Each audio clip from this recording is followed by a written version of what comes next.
Pour l'instant, il est 6h18 et Emmanuel Moreau, c'est à vous.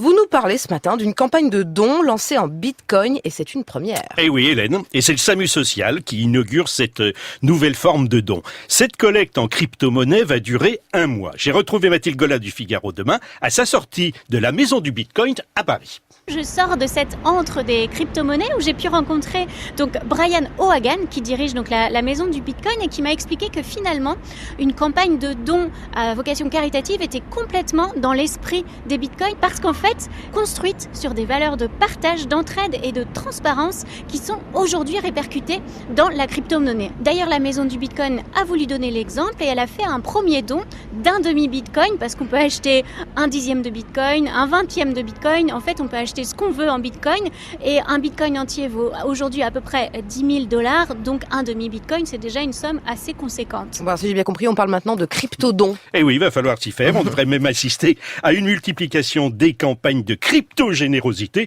même s'il s'agit pour l'instant d'une première en France. Mathilde. Oui, exactement. En fait, c'est la première fois en France et en Europe.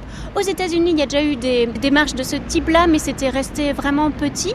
Là, aujourd'hui, qui est assez intéressant, c'est qu'en fait, c'est un des donateurs du SAMU social qui a insufflé cette idée. Ensuite, le SAMU social a réfléchi et s'est dit que, vu que ces détenteurs de Bitcoin avaient réalisé d'importantes plus-values récemment, ils pouvaient en faire bénéficier les plus démunis.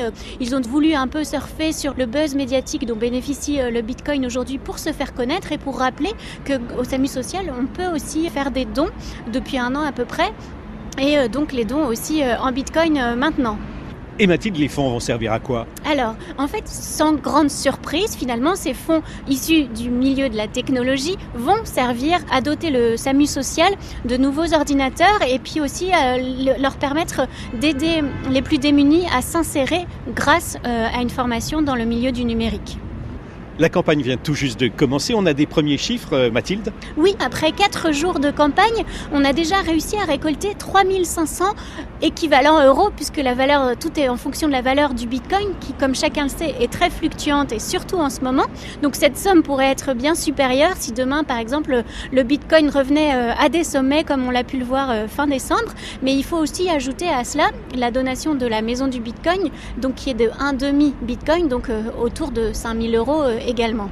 Alors les chiffres annoncés sont ceux de vendredi. Depuis, Hélène, le compteur a encore progressé. Alors avis aux détenteurs de Bitcoin, la campagne se termine le 15 février. Merci Emmanuel Moreau et cette crypto-chronique est à retrouver sur franceinter.fr. À demain, Emmanuel.